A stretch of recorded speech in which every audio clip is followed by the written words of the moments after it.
Praise the lord.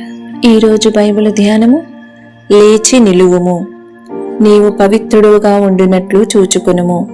తిమోతికి రాసిన మొదటి పత్రిక 5వ అధ్యాయము 22వ వచనము. చదువులో మంచి తెలివితేటలు కలిగినదై తన్ను గాఢముగా దేవునికి అంకితము చేసుకునిన ఒక క్రైస్తవ విద్యార్థిని ఒక సమస్యను ఎదుర్కొనెను. తన డిగ్రీ చదువులో చదవవలసిన అనేక పుస్తకములలో ప్రత్యేకమైన ఒక పుస్తకములో తన మనస్సును అపవిత్రపరచినట్టు విషయములు ఉన్నవని తెలుసుకునెను. ఆమె అంతవరకు తన జీవితమును కాపాడుకునినందున ఇది ఆమెకు ఒక సవాలుగా ఉండెను.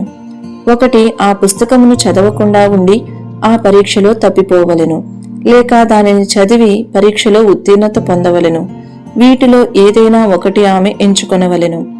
ఆమె దాని గురించి ప్రార్థించి తన మనస్సును అపవిత్రపరుచుకొనుట కంటే పరీక్షలో తప్పుటయే శ్రేష్టమని తీర్మానము చేసుకునినది. ప్రశ్నాపత్రములో ఆ పుస్తకములోని ప్రశ్నకు అధికమైన మార్కులు ప్రత్యేకింపబడినవి. అందులో ఆ పుస్తకమును గూర్చి ఒక పేజీ వ్యాసము వ్రాయవలనని అడుగబడెను.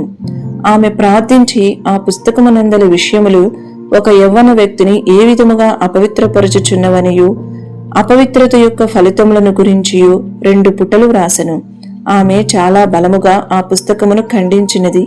పరీక్ష ఫలితములు వెలువడినప్పుడు ఆమె ఆ కళాశాలలో తనతో చదివిన వారి కంటే అత్యధికమైన మార్కులు పొందుటను చూచి ఆశ్చర్యమును ఆనందమును కలిగెను.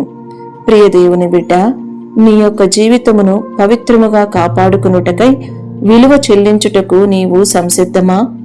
నీ ఒక వెన్నుముక కలిగిన క్రైస్తవుడుగా ఉండవలెను. ఒక గుర్తింపబడిన కార్యము కొరకు స్థిరముగా నిలవబడిన వాడు దేని కొరకైనను ఎటువంటి కార్యమునకైనను పడిపోవచ్చును.